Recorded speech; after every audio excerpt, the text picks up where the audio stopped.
And so really it's a matter of balancing and unblocking energies that may be causing the problem in the first place. Even a local vicar describes Lorraine's powers with a word he doesn't use lightly. If you'd asked me to describe a miracle, I couldn't perhaps describe it in any other way. The Reverend Alan Kitchen had a severe neck injury. One morning he woke up in agony.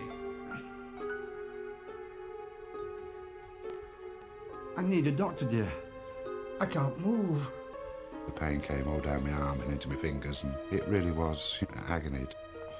The doctor came in and consigned me to this hospital for 10 days traction. Although on the face of it, it's only one small part of the body which is affected, the pain is so severe that individuals can sometimes hardly move. They sent me home. All they'd given me was bottles of painkillers, really, and just told me to rest in bed. He seemed to be in a lot of pain. You could see by his face, it was distorted. The vicar's wife called in Lorraine. Hello, how are you today? My neck and my arm hurt. In fact, they hurt all the time. I've never known nothing like this. I sat at the bottom of the bed and I watched her. Right then, let's see. She never actually touched me as such. She never once put a hand on me in any way at all. But to begin with, it only seemed to hurt more. After a while, the pain began to build up, and it built up so much that I've had to say to her, give it a rest for a minute. It's hurting too much. Please, stop! Just try a moment longer. Then all three, the vicar, his wife and Lorraine, noticed a remarkable change. Suddenly, something happened in the room. There was a brand new atmosphere in the room, a tremendous sense of peace. And then he relaxed and his pain had gone. It was very emotional, very special. It's very difficult to put into words a feeling like that. It was just lovely to see him walking around again and not in any pain anymore. It was really tremendous. We have no scientific explanation why that should happen. After such a long period on traction and then 2 weeks bed rest, to suddenly get up and walk, it sounds almost like the stuff miracles are made of. So what are the healing powers which Lorraine Ham apparently possesses? Her family is originally from New Zealand, where her great-great-grandfather was a Maori chief and master of medicines and bush plants. There is always a possibility that there is a link between a great-great-grandfather's healing abilities and mine. She's been far more successful than I had anticipated.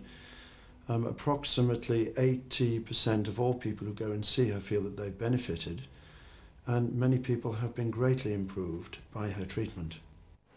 But how is Lorraine Ham so successful? Does she really bring about physical changes? I think that faith healing does work, but there's no special physical process taking place. This is a psychological process. They make the patient believe they're going to get better in the way that a convincing doctor might do. And it is this mind over matter, influenced by the faith healer, that makes the patient get better.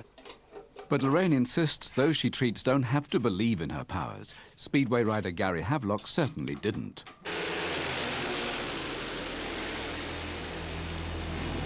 It's a really frightening crash, actually, because I was going very fast. Gary had a serious accident during a race in Poland. It's me hand, me hand.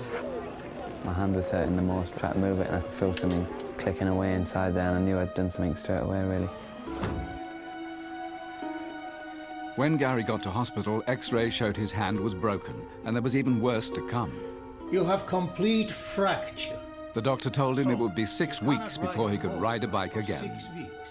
6 weeks? There's no way I can be out of action for that long. I've got a big race on Saturday. Sorry. Excuse.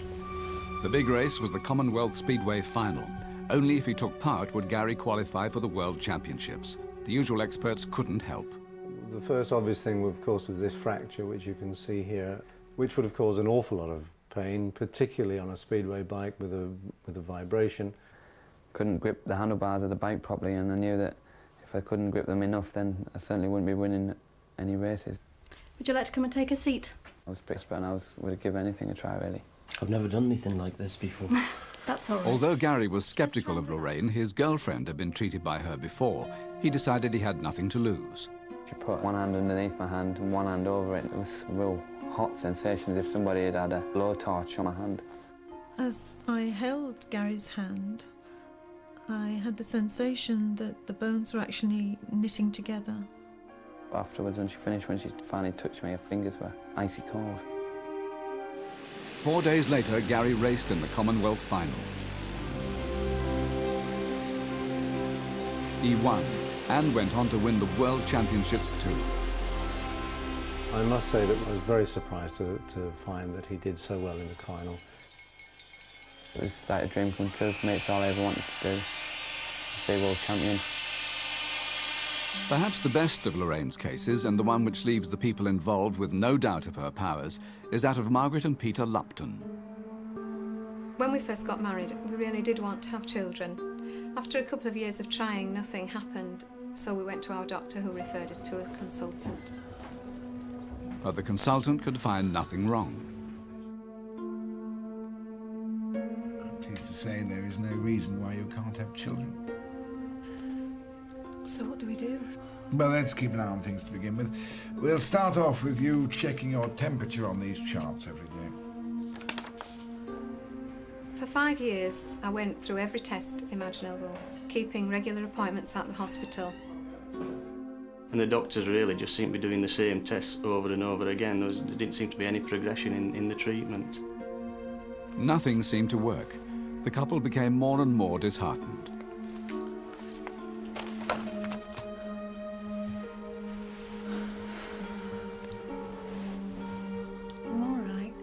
Sleep in a minute. I just want to sit up for a while.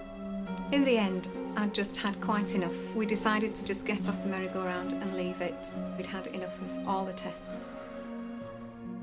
The Luptons built themselves a life without children. They enjoyed holidays around the world, and Margaret worked hard at her career. Then a couple of years later, she went to Lorraine for relaxation, and the subject of children came up. Is it anything to do with children? I didn't tell Peter about it initially. I was clinging to a hope that I didn't want to awaken in Peter again after we'd decided to give up.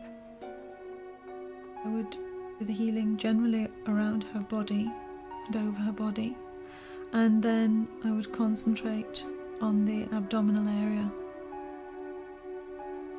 The sessions finished after 6 months, just before Margaret and Peter set off for a holiday. But something felt different. Although she had none of the normal signs of pregnancy, Margaret took a test. The results came in a phone call. Could you say that again? I asked him to repeat it about 3 times when he told me it was positive. Are you sure? I was just so over the moon. It was incredible. First of all, I was absolutely stunned about it. Then I was really elated. Couldn't wait. The first postcard Margaret sent from her holiday was to Lorraine Ham. Thanks, Lorraine. Margaret had a little boy, Joshua.